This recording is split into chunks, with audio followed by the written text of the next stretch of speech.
সন্তানরা মাদের সাথে দাসীর মতো আচরণ করবে, কাজের লোকের মতো আচরণ করবে, রেসপেক্ট করতে ভুলে যাবে, কিয়ামতের আলামত। সাধারণ রাখাল হঠাৎ কিছুদিনের মধ্যে দেখা যাবে সে অট্টালিকার মালিক হয়ে গেছে। তাকারাবাজ জামান, কিয়ামতের আগে সময়ের বরকত চলে যাবে, সপ্তাহ দিনের মতো চলে যাবে, মাস সপ্তাহের মতো চলে যাবে, দিন কয়েক ঘন্টার মধ্যে চলে যাবে। এক সাহাবী জিজ্ঞাসা করেছেন নবী সাল্লাল্লাহু আলাইহি সাল্লামকে, হে আল্লাহর রাসূল, কিয়ামত কবে, কিয়ামত কবে হবে? নবীজিকে জিজ্ঞাসা করেছিলেন। নবীজি সাল্লাল্লাহু আলাইহি সাল্লাম সেই সাহাবীকে বলেছেন, মাযা আদাত্তা লাহা, কিয়ামত কবে হবে এই প্রশ্ন যে তুমি করেছো, কিয়ামতের জন্য তোমার প্রিপারেশনটা কি, প্রস্তুতিটা বলো আমাকে, কিয়ামতের প্রস্তুতিটা কি? তখন সাহাবী নবী সাল্লাল্লাহু আলাইহি সাল্লামকে বলেছেন, হে আল্লাহর রাসূল, আমার আসলে তেমন কোনো প্রস্তুতি নাই, তবে আমার একটা প্রিপারেশন আছে, সেটা হলো যে আমি আপনাকে ভালোবাসি। নবী সাল্লাল্লাহু আলাইহি সাল্লাম বলেছেন, আল মারউ মা মান আহাব, ইন্নাকা মা মান আহবাবত, তুমি যাকে ভালোবাসো তার সঙ্গে তোমার কিয়ামত হবে, তার সঙ্গে তুমি থাক। কিয়ামতের আলামত গুলো দুই প্রকার, একটা হলো আলামাতে কুবরা, বড় আলামত। বড় আলামত বলতে উদ্দেশ্য হলো যেগুলো কিয়ামতের ঠিক কাছাকাছি সময়ে একেবারে শেষ মুহূর্তে প্রকাশ পাবে, যেগুলো দেখে মানুষ বুঝবে যে শেষ,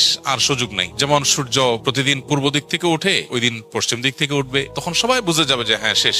তখন তওবা করলো আর তওবা কবুল হবে না, একেবারে শেষ কিয়ামতের এই আলামত প্রকাশের পর। কয়েকটা বড় ভূমিধস হবে, ইয়াজুজ মাজুজের প্রকাশ, আত্মপ্রকাশ ঘটবে, দাব্বাতুল আরদ, একটা প্রাণী অলৌকিক ভাবে প্রকাশিত হবে, ইত্যাদি ইত্যাদি কিয়ামতের আলামত আছে। আর ছোট আলামত যেগুলো, ছোট আলামত বলতে যেগুলো কিয়ামতের অনেক আগে থেকে প্রকাশিত হওয়া শুরু করেছে, যেমন নবী করিম সাল্লাল্লাহু আলাইহি সাল্লামের আবির্ভাব ইটসেলফ কিয়ামতের একটি আলামত। কিয়ামতের আলামত মানেই কিন্তু নেগেটিভ কিছু না, আমরা মনে করি কিয়ামতের আলামত মানেই খারাপ কিছু, এটা সবসময় জরুরি না। বেশিরভাগ আলামতই হয়তো, বা একটা উল্লেখযোগ্য সংখ্যা আলামতই হয়তো নেগেটিভ বা খারাপ জিনিস, অপ্রত্যাশিত জিনিস, কিন্তু কিয়ামতের অনেক আলামত আছে যেগুলো আসলে খারাপ কিছু না। যেমন নবী সাল্লাল্লাহু আলাইহি সাল্লামের আগমন, তার আবির্ভাব, এটা কিয়ামতের একটি আলামত। তার মানে এটা একটা ইন্ডিকেটর যে সৃষ্টি জগৎ তার পরিণতির দিকে যাচ্ছে, তারপরে আর নতুন কোন নবী রাসূল আসবে না। সো এরপরে আসবে কি? কিয়ামত।